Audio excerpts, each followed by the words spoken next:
perannya pertama, MF alias F ini ikut pada saat penghadangan dan ikut membawa korban ke atas bukit, merupakan orang ketiga yang menyetubuhi korban. Lalu kemudian kedua, AR ini berperan ikut juga dalam penghadangan dan ikut membawa korban ke atas bukit, memegang kaki kiri korban pada saat disetubuhi oleh FR, tersangka kelima. Yang bersangkutan merupakan orang keempat yang menyetubuhi korban.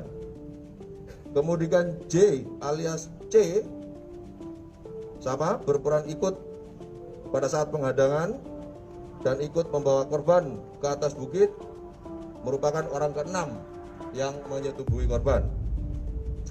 Kemudian yang keempat, MS ini sama ikut menghadang dan ikut membawa ke bukit.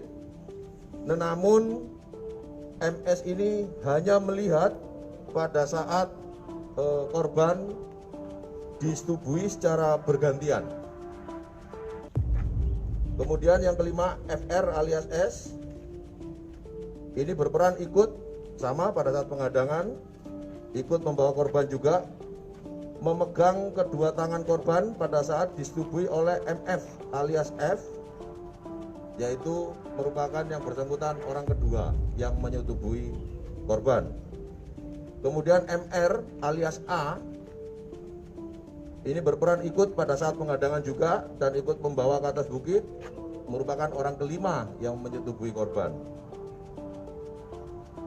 Kemudian yang terakhir, AR alias R ini dia berperan ikut pada saat penghadangan, ikut membawa ke atas bukit, memegang tangan kanan dan memegang payudara korban tersebut pada saat disetubuhi oleh J alias C. Yang bersangkutan memegang tangan kiri korban pada saat disetubuhi FR alias S. Jadi SA alias MS ini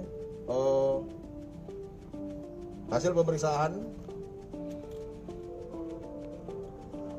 tidak mengakui menyetubuhi korban, namun berdasarkan keterangan MF alias F, AR, J alias C, MS, FR alias S, MR alias A melihat bahwa SA alias MS ini ikut juga menyetubuhi korban pada saat kejadian. Jadi itu merupakan peran. Secara umum kami gambarkan